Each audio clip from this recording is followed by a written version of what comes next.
So at the end of last year, 2020, I purchased a few of the Dragon Quest games on the Nintendo Switch. And I'd heard about Dragon Quest for a long time. My first familiarity with it was way back in the late 90s and early 2000s. There was a game called Dragon Warrior Monsters, which was basically a Pokemon clone, but with Dragon Quest monsters substituted for Pokemon. And I know some people hated Pokemon clones, but in my opinion, I was kind of like, oh, cool.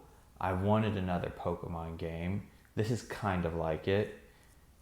And unless a game was so terrible, I was usually pretty open to them. But anyway, that was my first sort of introduction to the Dragon Quest franchise. A couple years later, I find out that it was based off of the original RPG series, and which was known as Dragon Quest in Japan, and it had to be called Dragon Warriors in the US because apparently Dungeons and Dragons had some sort of copyright on that name. But it's since lapsed and now they call it Dragon Quest. So, fast forward to December 2020, I start to play the original Dragon Quest. Well, I should clarify that. I played Dragon Quest, but I think it was one with updated sprites and imagery. And that was originally done for the Wii, but they just ported over to the Switch's online store. So I heard about this, and I'd heard it was like the first JRPG, and some reviews had said that it doesn't age as well as other video games. So I went in there curious because oftentimes I find that my opinion of things doesn't really coalesce with what others have said.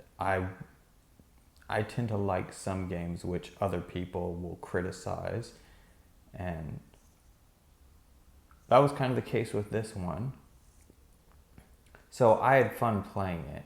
It was interesting, and this gets pointed out in a lot of stuff. You start off at the castle and you can see the enemy's destination really quick.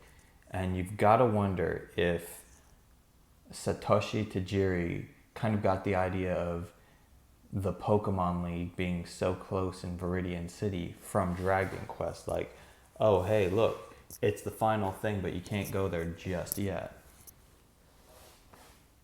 And so there's a lot of grinding in this game, and that's something covered in just about every review. And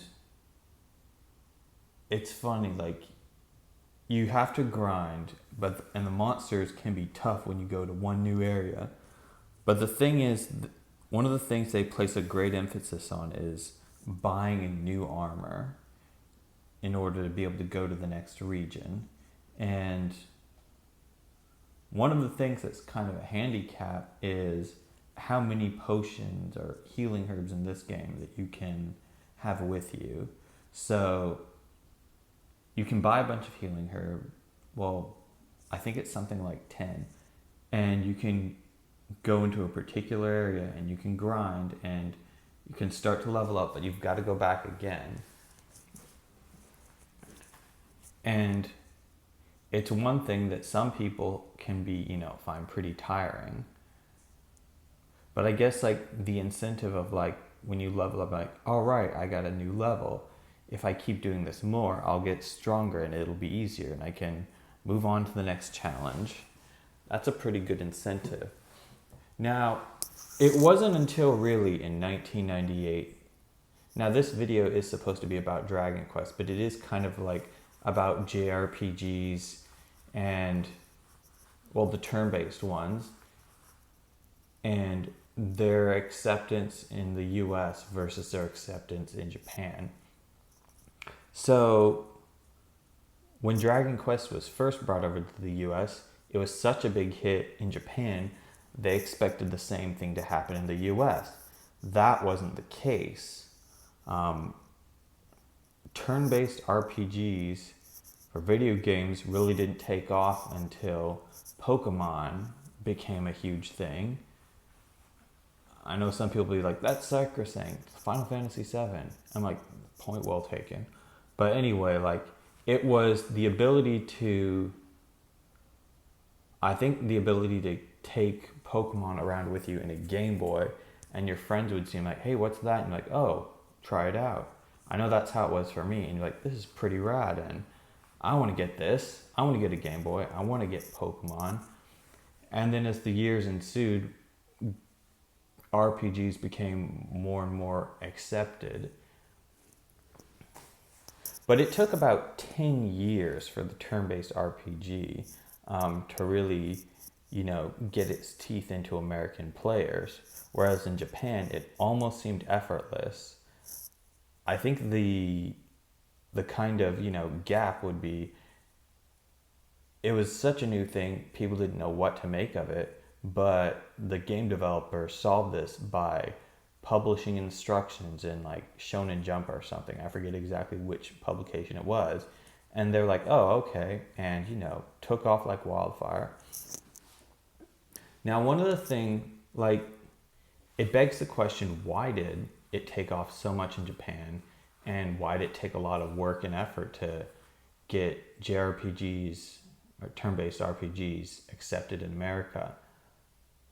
And I couldn't help but wonder if it has to do with the difference in culture. Because in Japan, there's a heavy premium put on, being able to do like sort of rote memorization and just, grinding. So, and I wondered, does that play into it? Is it so much so that, Japanese students are used to that when they encounter something, they're supposed to enjoy in their leisure time, that it isn't so much of a hurdle. Whereas in the US, it's kind of just seemed like, oh man, I have to do this so many times, because we don't have that grindage that they have over there in Japan. And I wonder if, it kind of took the reward system like introduced in Pokemon to get people to be more open to RPGs that are turn-based, to kind of put up with it, because you have the incentive of, okay, leveling up, but, oh, I caught another Pokemon. But, so yeah, there's my question about, that. But going back to Dragon Quest, I enjoyed it. Now, I will say this, it didn't feel like, it kind of felt like something you play through once, and that's it. There wasn't much to do afterwards. I feel like I found most of the treasures, the items, the first go around, and there wasn't a huge incentive to go back and play it through unless you want to try to do things differently. But then again, this was the real first Japanese turn-based RPG, and they were basically inventing that. I mean, there's a whole history of other RPGs and games in Japan that you could go into, but other people have covered that much better than I ever could. So yeah, I enjoyed Dragon Quest. I didn't find any tedium in it, but to each his own. If you get a chance, check it out. It's fun.